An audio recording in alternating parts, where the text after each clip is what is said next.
ہمیں بھی ہدایت کا راستہ دکھا دیجئے، ہمارے لیے بھی اس صراط مستقیم پر چلنا آسان بنا دیجئے، اور اس صراط مستقیم پر چلتے چلتے ہمارے لیے جنت میں داخلہ آسان کر دیجئے، آمین ثم آمین۔ تفسیر سورہ لقمان 34 آیات 4 رکوعات، ترتیب کے اعتبار سے 31 نمبر پر آنے والی یہ سورت، یہ وہ سورت جس کے اندر دوسرے رکوع میں ہی اللہ سبحانہ و تعالیٰ نے لقمان حکیم کا تذکرہ کیا، جنہوں نے اپنے بیٹے کو ایک بہت ہی خوبصورت سی نصیحت کی تھی۔ اللہ سبحانہ و تعالیٰ یہاں پر اس نصیحت کا تذکرہ کر کے ان مشرکین مکہ کو ایک حقیقت سمجھانا چاہ رہے ہیں، اسی کا تذکرہ اس دوسرے رکوع کے اندر اللہ سبحانہ و تعالیٰ نے کیا، جس حوالے سے اس سورت کا نام سورہ لقمان رکھا گیا۔ زمانہ نزول دیکھا جائے تو یہ مکہ کا آخری دور ہے جس کے اندر یہ سورت جو ہے وہ نازل ہوئی۔ بسم اللہ الرحمن الرحیم، الف لام میم، تلک آیات الکتاب الحکیم۔ الف لام میم، یہ کتاب حکیم کی آیات ہیں، ہدایت اور رحمت ہے نیکوکار لوگوں کے لیے جو نماز قائم کرتے ہیں، زکوٰۃ ادا کرتے ہیں اور آخرت پر یقین رکھتے ہیں، یہی لوگ اپنے رب کی طرف سے راہ راست پر ہیں اور یہی فلاح پانے والے ہیں۔ اب یہاں پر اللہ سبحانہ و تعالیٰ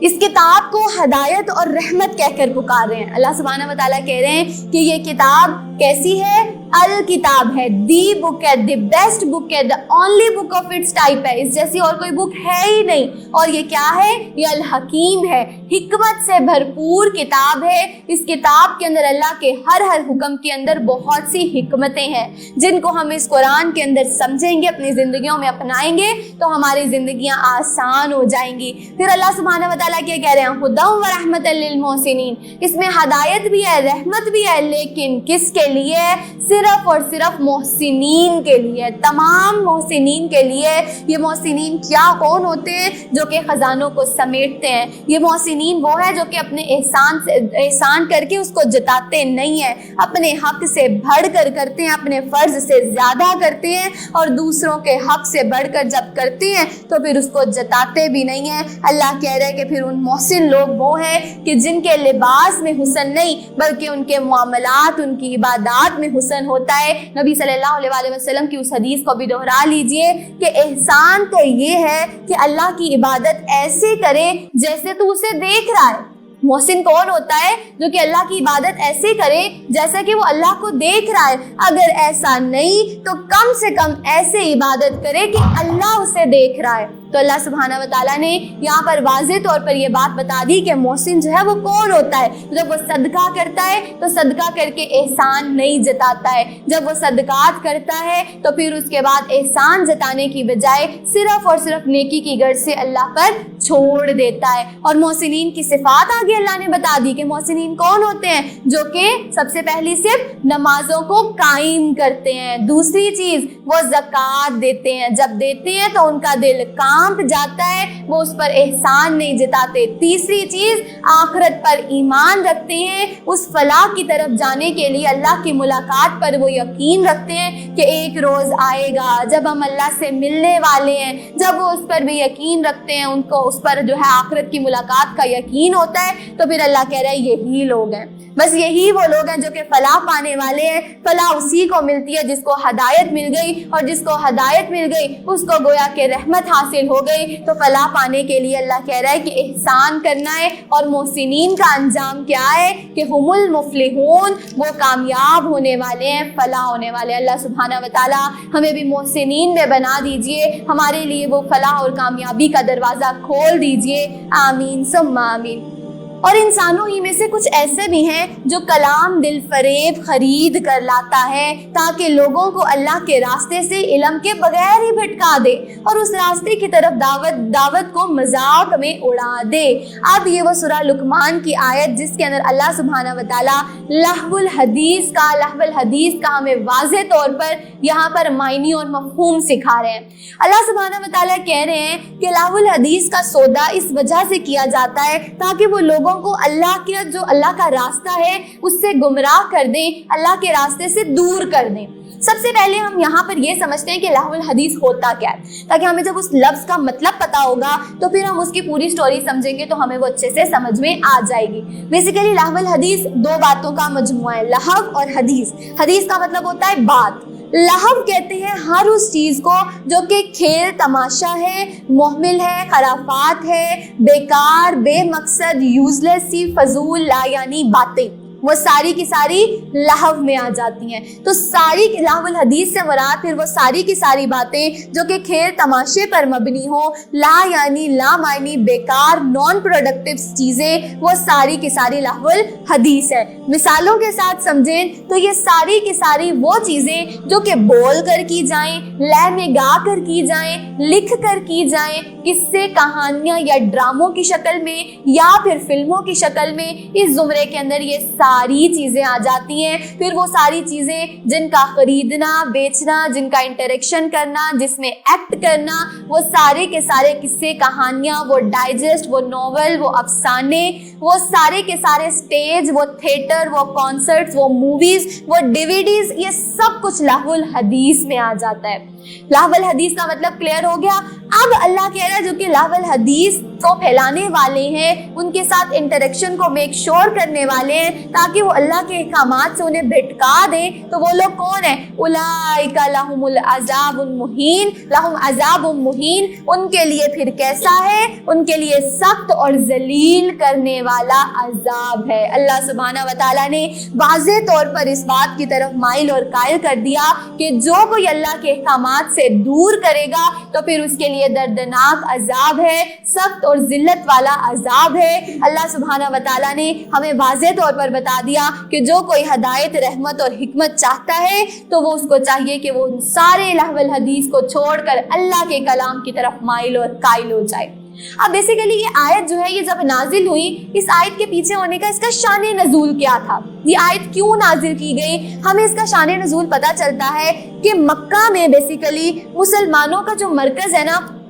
اصل میں تو وہ مدینہ میں ہے، لیکن مشرکوں کا جو مرکز تھا وہ دار الندوہ، جہاں پر مشرک بیٹھتے تھے، میٹنگز کرتے تھے کہ کس طرح سے جو یہ دین ہے جو کہ نبی صلی اللہ علیہ وسلم پھیلا رہے ہیں اس کو کس طرح سے نعوذ باللہ جو ہے وہ ختم کیا جائے، کس طرح سے نبی صلی اللہ علیہ وسلم کو ڈیفیم کیا جائے اور آپ کی ریپوٹیشن کو خراب کیا جائے، اس دین کو پھیلنے سے روکا جائے۔ تو اس کے لیے وہ دار الندوہ میں بیٹھ کر وہاں پر پلاننگز کرتے تھے۔ اب کیا ہوا کہ ایک روز ایسے ہی پلاننگز جاری تھی، ہر کوئی جو سردار ہے وہ اپنا اپنا مشورہ دے رہا تھا۔ اب ان مشوروں کے اندر ایک مشرک تھا جس کا نام نضر بن حارث ہمیں بتایا جاتا ہے، وہ بھی وہاں پر ہی موجود تھا۔ اور یہ نضر بن حارث وہ تھا جو کہ بڑا ہی چال باز تھا، بڑا ہوشیار تھا۔ اس نے اب کیا کیا، اس نے مکہ کے لوگوں کو نہ کہا کہ دیکھو، اگر تو تم کہتے ہو کہ ہم نبی صلی اللہ علیہ وسلم کو کاہن کہیں گے تو لوگ مانیں گے نہیں، اگر ہم انہیں ساحر کہیں گے، جادوگر کہیں گے، تو تمہیں بھی پتا ہے کہ ساحر جو جادو کی حقیقت ہے وہ کیا ہوتی ہے، جادوگر تو منتر پڑھتے ہیں، جبکہ نبی تو ایسا کچھ بھی نہیں کر رہا، تو گویا کہ یہ کہو گے تو تب بھی لوگ نہیں مانیں گے، اگر تم انہیں مجنون کہو گے تو یہ بات بھی کوئی نہیں مانے گا، تو ایسا کرو۔ نضر بن حارث پھر کہنے لگا کہ اے قریش کے سرداروں، یہ تمہارے بس کی بات نہیں ہے، یہ تمہارے بس کی بات نہیں ہے، اب تم یہ کام جو ہے نا وہ میرے ذمے چھوڑ دو، میں اب اپنے طریقے سے اس کو مینج کروں گا، ٹیکل کروں گا، ہینڈل کروں گا۔ اس نے پھر کیا کیا، یہ نضر بن حارث جو ہے اس نے دو کام کیے۔ سب سے پہلا کام اس نے یہ کیا کہ یہ شام کے علاقے میں گیا اور وہاں پر جا کر یہ مختلف طرح کی قصے، کہانیاں سن کر آیا، عشق و عاشقی کی قصے، کہانیاں اور رودادیں سن کر آیا،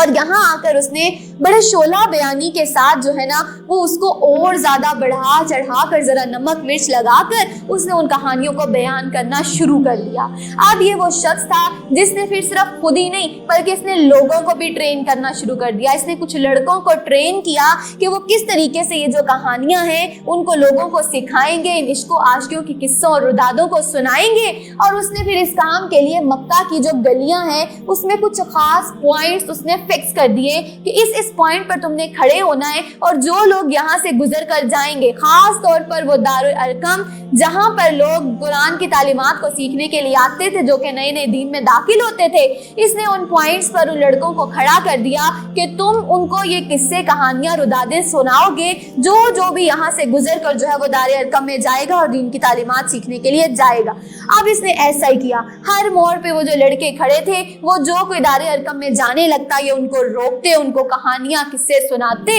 اور ایسے پوائنٹ پر آ کر اس کو اینڈ کرتے اور کہتے کہ اب باقی کی کہانی میں تمہیں کل سناؤں گا، یعنی کہ ایک ایکسٹریم پوائنٹ پہ لے جا کے کلائمیکس پہ لا کر اس کہانی کو روکتے اور کہتے کہ اب باقی تم کل سننے میرے سے آنا. یہ کیا تھا؟ یہ انہیں دار ارقم میں جانے سے روکا جا رہا تھا, انہیں قرآن کی تعلیمات اور فہم حاصل کرنے سے روکا جا رہا تھا. اس کے لیے یہ پورا کا پورا طریقہ قصہ جو ہے یہ اس نے نذر بن حارث نے جو ہے وہ خود بھی کیا اور آگے اور لوگوں کو بھی ٹرین کیا. اب ذرا یہاں پر رک کر یہ چیز دیکھیں کہ کیا آج کے دور میں یہ سب نہیں ہو رہا؟ ہمارا آج کا دور, اس کے اندر بھی تو نذر بن حارث اور اس کے شعلہ بیان موجود ہی تو ہے. آج بھی ہمارے ہاں وہ ہمارا میڈیا, وہ کیبل, وہ چینل, وہ پروڈکشن, وہ سب یہی کام ہی تو کر رہی ہے. وہ سب بھی تو اتنا ہی ڈراماز, جس ڈراماز کے اندر پھر بہترین ڈائلاگز کا انتخاب کیا جاتا ہے, ایکٹرز کو سلیکٹ کیا جاتا ہے, میک اپ آرٹسٹ بلائے جاتے ہیں, شوٹنگز ہوتی ہیں کبھی ترکی میں کبھی دبئی میں, مختلف طریقوں سے جب شوٹنگز کر کے اس کے اندر پراپر لائٹنگ ہر چیز کا اہتمام کر کے جب بہترین سا فوٹو شوٹ ہو جاتا ہے, ڈرامے فلمیں ریڈی ہو جاتی ہیں, ان کو جب پھر ٹی وی اور کیبلز کے اوپر لگایا جاتا ہے, پھر وہ ڈراما جس کی ایپیسوڈ کے لاسٹ پہ آ کر بالکل کلائمیکس پہ وہ ایپیسوڈ اینڈ کر دی جاتی ہے تاکہ وہ لوگ پورا ہفتہ, ایک ہفتے کے بعد, 2 ہفتے کے بعد جب بھی اس کی نیکسٹ ایپیسوڈ آنی ہے اس کی تلاش کے اندر, اس کی جستجو بے قرید میں لگے رہے. پتہ نہیں کیا ہوگا, اس پوائنٹ پر ڈرامہ اینڈ ہوا ہے, نیکسٹ ایپیسوڈ میں پتہ نہیں کیا ہوگا. یہ کیا ہے؟ کیا یہ وہی نذر بن حارث والے کام نہیں ہے؟ کیا یہ اسی کے طریقے نہیں ہیں؟ کیا جو اس نے طریقہ اپنا رکھا ہوا تھا دین سے دور کرنے کے لیے, کیا آج ہم نے وہی طریقہ نہیں اپنا رکھا ہوا؟ کیا آج ہمارے ڈراماز ایسے ہی کلائمیکس پہ اینڈ نہیں کیے جاتے ہیں کہ سب لوگ اگلے ہفتے تک اس کے انتظار میں لگے رہیں, انہیں لہو الحدیث کے اندر الجھا کر رکھ دیا جائے, انہیں اس بات کی فکر اور رہے ہی نہ کہ انہوں نے اللہ سبحانہ و تعالیٰ کی تعلیمات پر عمل بھی کرنا تھا, اس قرآن اور حدیث کی تعلیمات پر عمل کرتے ہوئے اس کے مطابق اپنی زندگیاں بھی گزارنی تھی. آج ہمارے یہ لہو الحدیث بھرے پڑے ہیں. جب یہ چیزیں آ گئی تو پھر ہماری زندگیوں سے سنتیں نکل گئی, ہماری زندگیوں سے اسراف جو ہے وہ بھر کر آ گیا, سنتیں نکل گئی, ہمارے پاس پھر ٹائم ہی نہیں ہے. پھر کہا جاتا ہے کہ ٹائم ہی نہیں ہے, ہم کون سا ٹائم نکال کر قرآن کلاس میں جائیں,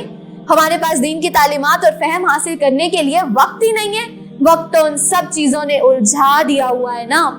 پھر اس نذر بن حارث نے دوسرا کام کیا کیا تھا؟ اس نے دوسرا کام یہ کیا کہ اس نے کچھ لونڈیاں خریدی. ان لونڈیوں کو خرید کر اس نے انہیں ناچ گانا سکھایا, اور اس نے ایسا کیا کہ جب کوئی شخص اسلام کی طرف جانے لگتا تھا یا دائرہ اسلام میں داخل ہونے لگتا تھا اور اس کو اس کی خبر بھی پہنچتی تھی نا, تو وہ اس کو ایک لونڈی تحفتاً دے دیتا تھا. ایک لونڈی تحفتاً اس کو پیش کرتا تھا اور اس لونڈی کو یہ سکھا کر بھیجتا تھا کہ تم نے ہر وقت بس اس کو گانے سنانے ہیں, اس کے سامنے تم نے ناچ کر کے دکھانا ہے, شراب کے نشے میں اسے دھت رکھنا ہے. اور وہ لونڈیاں پھر ایسا ہی کرتی تھیں. جو کوئی شخص جو ہے وہ دائرہ اسلام میں داخل ہونے لگتا یا نبی صلی اللہ علیہ وسلم کے پاس تعلیمات حاصل کرنے کے لیے جاتا تھا, یہ بس اس کو تحفتاً پیش کرتا. وہ لونڈیاں ان کو الجھا کر رکھتی, ان کو نشے میں, ان کو شرابوں میں, ان کو ناچ گانے میں اور ان کو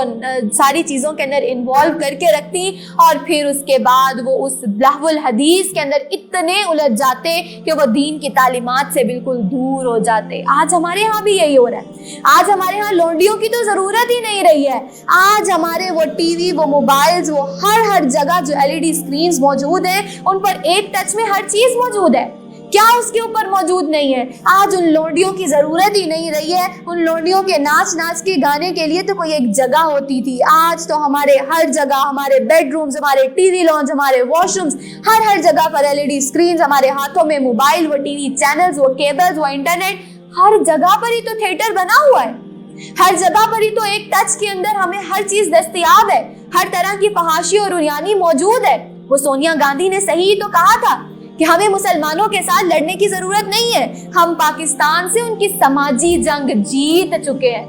ہم ان کی سکرینز ہیں ان کے اوپر پوری طرح سے حاوی ہو چکے ہیں, ان پر پوری طرح سے قبضہ کر چکے ہیں. اب ان کے ساتھ ہمیں کوئی جنگ لڑنے کی ضرورت نہیں ہے. ان کے مسلمان, ان کی وہ یوتھ, ان کی ینگ جنریشن کو ہم نے ایسا الجھا کے رکھ دیا ہے کہ اب ان کو کسی اور بات کی طرف مائل اور قائل کرنے اور اس دین کی راہ سے دور کرنے کے لیے کوئی اور چیز بچی نہیں ہے. پھر اس کا انجام کیا ہوا تھا؟ اللہ نے کہا قرآن میں واضح طور پر, جو کہ لہو الحدیث کے اندر الجھا کر رکھے گا اس کا کیا انجام ہوگا؟ اولئک لہم عذاب مہین, اس کے لیے بڑا سخت عذاب ہے، عذاب علیم، دردناک عذاب ہے۔ ایسا ہی ہوا تھا، ہمیں پتہ چلتا ہے کہ وہ نضر بن حارث، اس کا انجام پھر یہ ہوا کہ بدر کے موقع پر جو قیدی ہاتھ آئے تھے مسلمانوں کے، ان میں یہ بھی شامل تھا، اور 2 صرف ایسے قیدی تھے جن کے سر کاٹ دیے گئے تھے، ان میں یہ نضر بن حارث جو ہے یہ بھی شامل تھا۔ یہ اس کی سزا تھی، یہ اس کے لیے عذاب علیم تھا، سخت دردناک عذاب تھا جو کہ اسے دیا گیا تھا۔ غزوہ بدر میں صرف 2 ہی لوگ تھے جن کے سر کاٹے گئے تھے، باقی سب کو فدیہ دے کر رہا کر دیا گیا تھا، لیکن یہ ان کے اندر تھا کیونکہ اس کا گناہ بہت سخت تھا۔ اس نے بہت سے لوگوں کو لہو الحدیث کے اندر الجھا دیا تھا، لونڈیوں میں الجھا دیا تھا اور انہیں دین سے دور کر دیا تھا۔ اس حوالے سے اس کی جو سزا تھی وہ بھی بہت سخت تھی۔ اللہ سبحانہ و تعالیٰ نے پھر یہاں پر واضح طور پر یہ حقیقت بیان کر دی کہ جو کوئی لہو الحدیث کے اندر انوالو ہوگا اس کا پھر یہی انجام ہوتا ہے۔ اللہ سبحانہ و تعالیٰ ہمیں ہر حد تک جو ہے اس چیزوں سے بچنے کی توفیق دے، آمین ثم آمین۔ اسے جب ہماری آیات سنائی جاتی ہیں تو وہ بڑے گھمنڈ کے ساتھ اس طرح رخ پھیر لیتا ہے گویا کہ اس نے انہیں سنا ہی نہیں تھا، گویا کہ اس کے کان بہرے ہیں۔ اچھا پھر سنا دو اسے ایک دردناک عذاب کا، البتہ جو لوگ ایمان لے آئیں اور نیک عمل کریں ان کے لیے نعمتوں بھری جنتیں ہیں جن میں وہ ہمیشہ رہیں گے۔ اللہ کا پختہ وعدہ ہے اور وہ زبردست اور حکیم ہے۔ اس نے آسمانوں کو پیدا کیا بغیر ستونوں کے جو کہ تم کو نظر آئیں، اس نے زمین میں پہاڑ جما دیے تاکہ وہ تمہیں لے کر ڈھلک نہ جائیں، اس طرح اس نے ہر طرح کے جانور زمین میں پھیلا دیے اور آسمان سے پانی برسایا، زمین میں طرح طرح کی عمدہ چیزیں اگا دی۔ یہ تو وہ اللہ ہی کی تخلیق ہے۔ اب ذرا مجھے دکھاؤ ان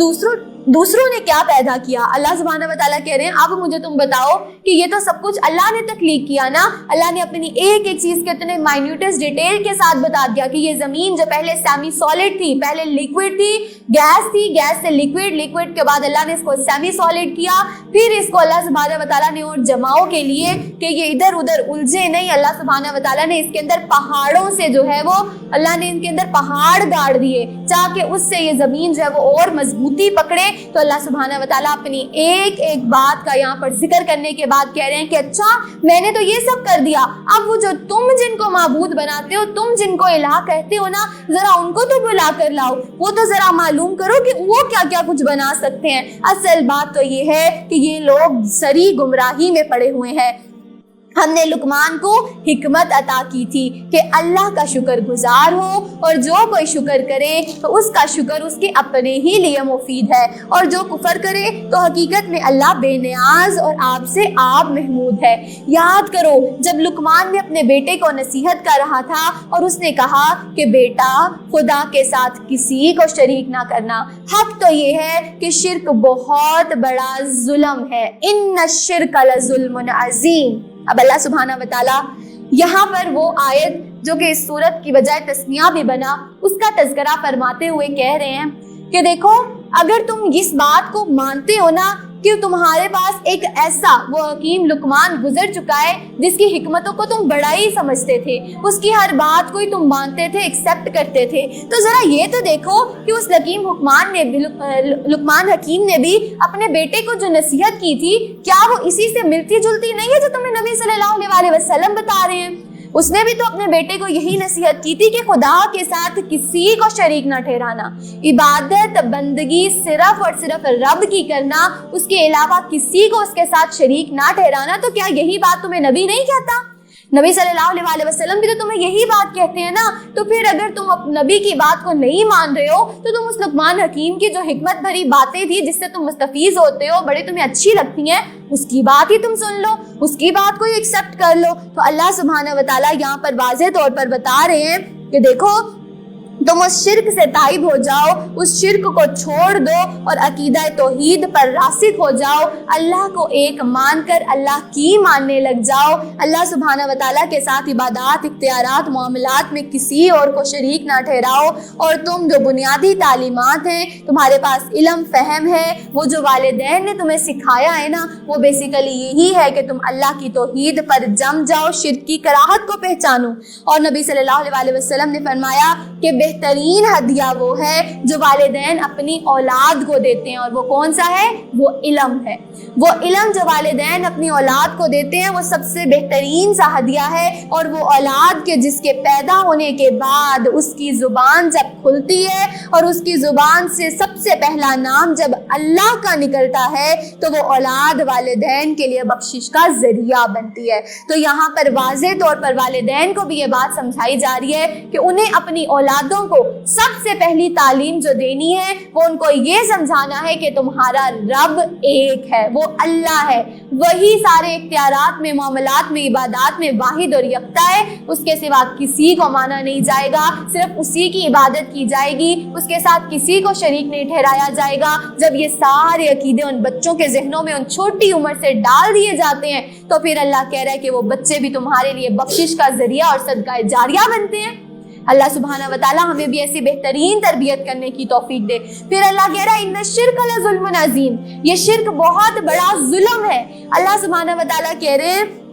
کہ اگر تم یہ چاہتے ہو کہ تمہارے بچے جو ہیں وہ تمہارے فرما بردار بن جائیں تو اس کے لیے تمہیں اپنے بچوں کو اللہ کا فرما بردار بنانا ہوگا۔ اگر تم اپنے بچوں کو اللہ کا فرما بردار بنا دو گے تو بچے آٹومیٹیکلی تمہارے بھی فرما بردار ہو جائیں گے۔ اولادوں کو والدین کی اطاعت گزار بنایا جا رہا ہے۔ اللہ سبحانہ وتعالیٰ واضح طور پر کہہ رہے ہیں کہ اگر تم چاہتے ہو کہ تمہارے بچے جو ہیں وہ تمہارے فرما بردار ہو جائیں تو انہیں والدین کا حق سمجھاؤ، انہیں اللہ کا حق سکھاؤ، پھر اس کے بعد وہ والدین کے حقوق کو خود ہی سمجھ جائیں گے۔ اور وہ ماں کا حق جو بہت زیادہ ہے، جس کو ہم بہت بار ہم دیکھ چکے کہ وبالوالدین احسانہ سے اللہ سبحانہ وتعالیٰ ہمیں بار بار تاکید کرتے ہیں کہ اس ماں کا حق جو والد سے بھی 3 گنا جو ہے وہ زیادہ بڑھا دیا گیا، تو اس ماں کا جو ہے وہ پہلا حق یہی ہے کہ وہ اپنے بچوں کو جو اس کی پہلی تربیت گاہ ہے اس کو اپنے اللہ کا، اپنے رب کا تعارف کروائے، اور یہی وہ چیز ہوگی کہ پھر جو والدین کو جو ہے وہ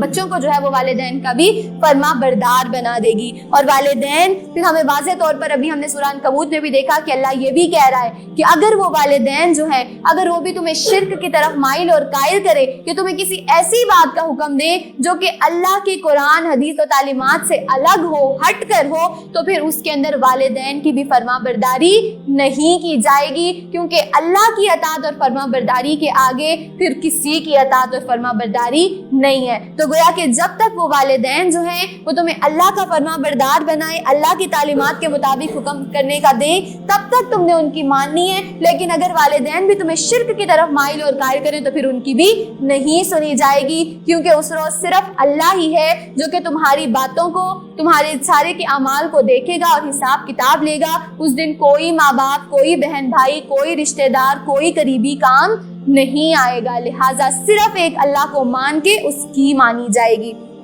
اللہ سبحانہ وتعالیٰ نے واضح طور پر اس بات کی حقیقت سمجھا دی کہ تم اس جو حکیم لقمان ہے اس کی بات کو ہی تم سمجھو جو اس نے اپنے بیٹے کو وصیت کی تھی۔ اور حقیقت یہ ہے کہ ہم نے انسان کو اپنے والدین کا حق پہچاننے کی خود تاکید کی ہے۔ اس کی ماں نے ضعف پر ضعف اٹھا کر اسے اپنے پیٹ میں رکھا، 2 سال اس کا دودھ چھوٹنے میں لگے، اسی لیے ہم نے اس کو نصیحت کی کہ میرا شکر کر، اپنے والدین کا شکر بجا لا، میری ہی طرف تجھے پلٹنا ہے۔ لیکن اگر وہ تجھ پر دباؤ ڈالے کہ میرے ساتھ تو کسی ایسے کو شریک کر جسے تو نہیں جانتا، تو ان کی بات پھر ہرگز نہ مان۔ وہی چیز کہ اللہ کہہ رہا ہے وہ ماں، اس کا بڑا حق ہے، بڑا اس کے فرائض ہیں جو تم نے پورے کرنے ہیں، لیکن اگر اس کے باوجود وہ بھی تمہیں کسی ایسی بات کی طرف مائل اور قائل کرے، کسی ایسے انسان کو، کسی ایسے شخص کو جو ہے وہ شریک بنانے کا کہے کہ تم اس کے پیچھے لگ جاؤ اور اس کے ذریعے جو ہے وہ اللہ کو وسیلہ بنا، اللہ تک وسیلہ بنا کر تم استعمال کرو، یا تم بھی کسی قسم کے شرک یا بدعات میں پڑ جاؤ، تو پھر اس کی بھی نہیں مانی جائے گی، ان ماں باپ کی بھی نہیں مانی جائے گی۔ جانتا تو ہر ایک بات ہرگز نہ مان، دنیا میں ان کے ساتھ ایک نیک برتاؤ کرتا رہے۔ ہاں اللہ نے یہ ضرور کہا کہ اگر وہ اللہ کی نافرمانی کی طرف مائل اور قائل کرے، شرک کی طرف مائل کرے تو ان کی مانی نہیں جائے گی، لیکن اس کے باوجود بھی ان کے ساتھ اچھا برتاؤ رکھا جائے گا۔ گویا کہ اگر والدین جو ہیں وہ شرک اور بت پرستی کے اندر مائل ہیں تب بھی ان کی اطاعت تو نہیں کی جائے گی، ان کی بات تو نہیں مانی جائے گی، لیکن اس کے باوجود بھی ان کے ساتھ حسن اخلاق اور حسن معاملات کا طریقہ پھر بھی رکھا جائے گا، کیونکہ وہ والدین ہے، ان کے ساتھ اچھا برتاؤ رکھا جائے گا۔ وہ اس دنیا کے اندر لانے کا وسیلہ ہے، ربوبیت کا وسیلہ ہے، تمہارے لیے ہر چیز انہوں نے مہیا کیا، اتنی تکلیفیں برداشت کر کے تمہیں اس دنیا میں لائے ہیں، تو ان کے ساتھ پھر بھی تم اچھا برتاؤ قائم ہی رکھو گے، مگر پیروی اس شخص کے راستے کی کر جس نے میری طرف رجوع کیا ہے، مانی اس کی جائے گی جو اللہ کی طرف بلائے گا، پھر تم سب کو پلٹنا میری ہی طرف ہے، اس وقت میں تمہیں بتا دوں گا کہ تم کیسے عمل کرتے رہے ہو۔ اور لقمان نے کہا تھا کہ بیٹا کوئی چیز رائی کے دانے کے برابر بھی ہو اور کسی چٹان میں ہو یا آسمان یا زمین میں کہیں بھی چھپی ہو، اللہ اسے نکال لائے گا۔ دیکھیں وہ کتنے لقمان حکیم کس طرح سے اپنے بیٹے کو نصیحتیں کر رہے ہیں کہ بیٹا تم ظاہری چھپے کہیں پر بھی رائی کے دانے کے برابر بھی کچھ کرو گے نا، اللہ کو سب پتا ہے، اللہ تمہارا سارا ہی کھلا چھپا جانتا ہے، وہ کہیں سے بھی اس کو نکال لائے گا، اس کے بارے میں تم سے سوال کرے گا، وہ باریک بین ہے، باخبر ہے۔ بیٹا نماز کو قائم کرو، نیکی کا حکم دے، بدی سے منع کر، اور جو مصیبت بھی پڑے اس پر صبر کر۔ کتنے بہترین طریقے سے رب کا تعارف کروایا جا رہا ہے اولاد کو، اور پھر اس کے بعد کس طرح سے انہیں اس بات کی طرف مائل اور قائل کیا جا رہا ہے کہ بیٹا وہ سب دیکھ رہا ہے، وہ رب تمہارا سارا کھلا چھٹا جانتا ہے، تم نمازوں کو قائم کرو، تم بدی سے روکو، نیکی کا حکم دو، صبر پڑھنے پر جب تمہارے پر کوئی مصیبت آ جائے تو صبر کے ساتھ جام میں ڈٹ جاؤ۔ یہ ساری نصیحتیں وہی تو ہیں جو کہ ہمیں اللہ اور اس کا رسول کر رہے ہیں۔ تو اللہ سبحانہ وتعالیٰ یہاں پر واضح طور پر ان مشرکین مکہ سے مخاطب ہو کر کہہ رہے ہیں کہ اگر تم نبی کی بات کو نہیں مانتے ہو نا، ایکسیپٹ نہیں کرتے ہو، تو کم سے کم تم لقمان حکیم جس کو مانتے ہو اس کی بات کو تو سنو اور سمجھو، وہ بھی تو وہی الفاظ ہی تو کہہ رہے ہیں جو کہ تمہیں نبی صلی اللہ علیہ وسلم کہہ رہے ہیں، شاید کہ تم اسی سے ہی نصیحت حاصل کر لو۔ اور یہ وہ باتیں ہیں جن کی بڑی تاکید کی گئی ہے، اور لوگوں سے منہ پھیر کر بات نہ کر، نہ زمین میں اکڑ کر چل، اللہ کسی خود پسند اور فخر جتانے والے شخص کو پسند نہیں کرتا، اپنی چال میں اعتدال اختیار کر، اپنی آواز ذرا پست رکھ۔ وہی بات کہ اللہ سبحانہ و تعالیٰ لا یحب اللہ المتکبرین، اللہ سبحانہ و تعالیٰ تکبر کرنے والوں کو پسند نہیں کرتا۔ اور پھر تکبر کرنے والے وہ جس کے بارے میں نبی صلی اللہ علیہ وسلم نے فرمایا کہ جس کے دل میں رائی کے دانے کے برابر بھی تکبر ہوگا وہ جنت میں داخل نہیں ہوگا۔ اللہ سبحانہ و تعالیٰ ہمارے دلوں سے تکبر کی ایک چھوٹی سی چنگاری بھی ہے تو اسے نکال دیجئے، ہمارے دلوں کو پاک اور صاف کر دیجئے، کینے، بغض اور حسد سے،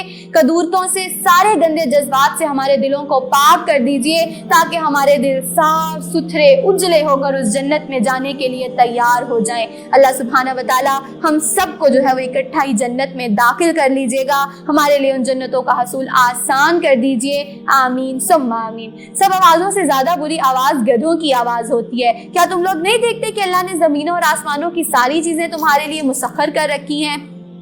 اور وہ اپنی کھلی اور چھپی نعمتیں تم پر تمام کر دی ہیں۔ اس پر حال یہ ہے کہ انسانوں میں سے کچھ لوگ وہ ہیں جو اللہ کے بارے میں جھگڑتے ہیں، بس بغیر ان کے اس کے پاس علم کے، کوئی علم ہو یا ہدایت کے کوئی بھی روشنی دکھانے والی کتاب ہو، اور جب ان سے کہا جاتا ہے کہ پیروی کرو اس چیز کی جو اللہ نے نازل کی ہے، تو وہ کہتے ہیں کہ ہم تو اس چیز کی پیروی کریں گے جس پر ہم نے اپنے باپ دادا کو پایا ہے۔ کیا یہ انہی کی پیروی کریں گے؟ خواہ شیطان ان کو بھڑکتی ہوئی آگ کی طرف ہی کیوں نہ بلا رہا ہو۔ اللہ کہہ رہا ہے کہ ٹھیک ہے تم کرو پھر اپنے باؤ اجداد کی پیروی، چاہے وہ تمہیں آگ کے دہانے پر ہی لے جائیں اور وہ تمہیں جو ہے وہ بالکل دوزخ کے اندر جانے کا باعث ہی کیوں نہ بن جائیں، ٹھیک ہے پھر تم کو ایکسیپٹ کرتے رہو۔ اور جو شخص اپنے آپ کو اللہ کے حوالے کر دے، عملاً وہ نیک ہو، تو اس نے فی الواقع ایک بھروسے کے قابل سہارے کو تھام لیا،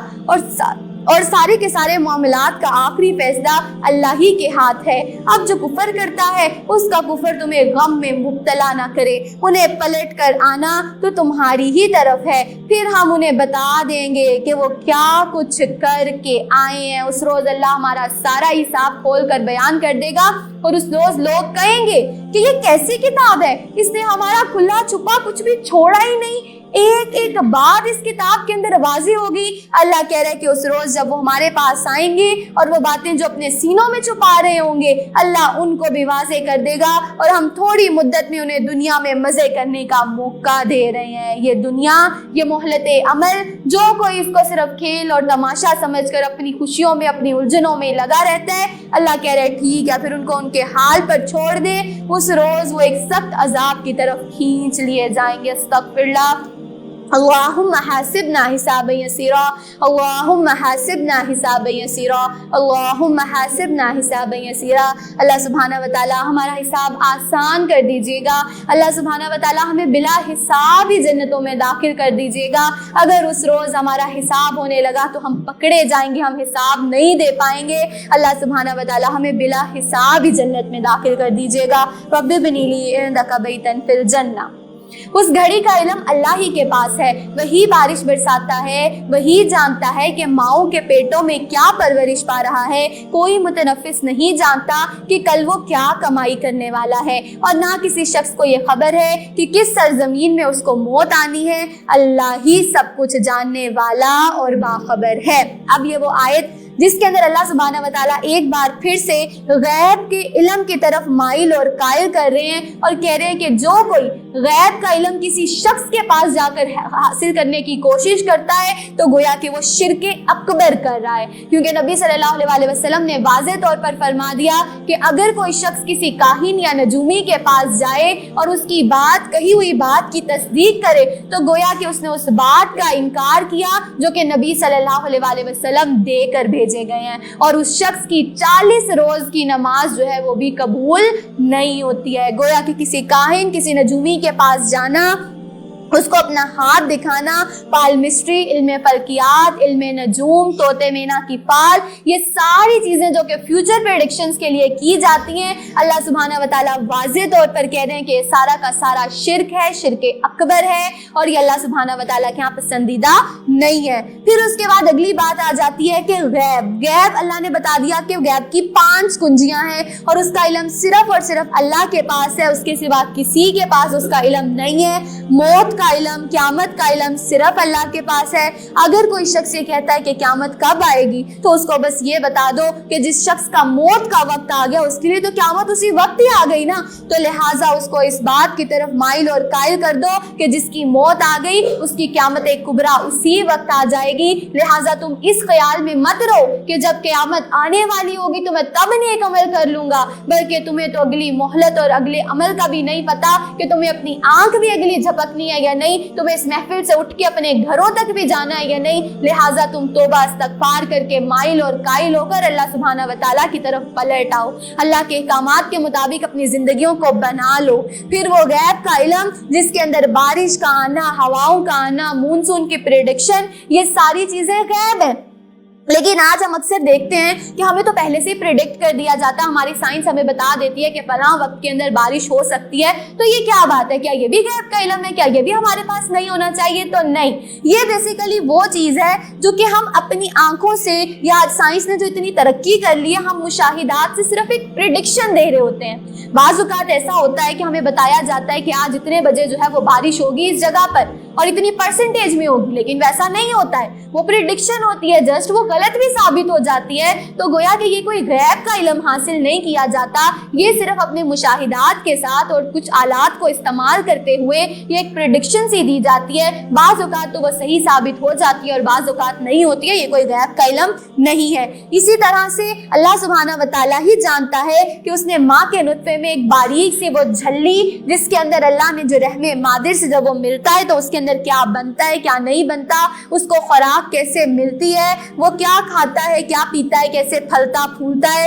وہ حمل کب وضع ہوتا ہے، بچہ صحیح ہے نہیں ہے، کیا ہے، یہ سب معاملات صرف اللہ کے پاس ہے۔ اللہ سبحانہ و تعالیٰ کو ہی اس کے بہتر جننے کے وقت کا بھی پتہ ہے، لیکن پھر یہ کہا جاتا ہے کہ جو آج کل ہمارے ہاں ڈاکٹرز جو ہیں وہ پہلے سے ٹائم بتا دیتے ہیں، یا جو الٹرا ساؤنڈ وغیرہ کر کے ویوز کے ذریعے معلوم کر لیتے ہیں، تو کیا یہ بھی سب غیب ہے؟ کیا یہ سب بھی شرک اکبر ہے؟ تو تو نہیں. اگین یہ وہ ساری چیزیں ہیں جو کہ انسان اپنے کانوں سے سن رہا ہوتا ہے, ان ویوز کو فیل کرتا ہے, اپنی آنکھوں سے ان چیزوں کا مشاہدہ کرتا ہے. تو یہ ساری کی ساری صرف ایک پریڈکشن ہے اور یہ کوئی صحیح نہیں ہوتی ہیں. بعض اوقات ایسا ہوتا ہے جو کہ ٹائم ڈیوریشن دیا جاتا ہے اس میں الانگیٹ بھی ہو جاتا ہے, کبھی ٹائم آگے پیچھے ہو جاتا ہے. تو یہ بیسیکلی صرف مشاہدات, صرف پریڈکشنز ہوتی ہیں جو کہ انسان اپنے آنکھوں, کان اور اپنی ساری سینسز کو یوز کرتے ہوئے اور جدید سائنسی آلات کو استعمال کرتے ہوئے صرف پریڈکٹ کرتا ہے. اصل وقت صرف اللہ کو ہی پتا ہے کہ اس نے کس وقت میں کس کو کس گھر پہ کیسے بھیجنا ہے,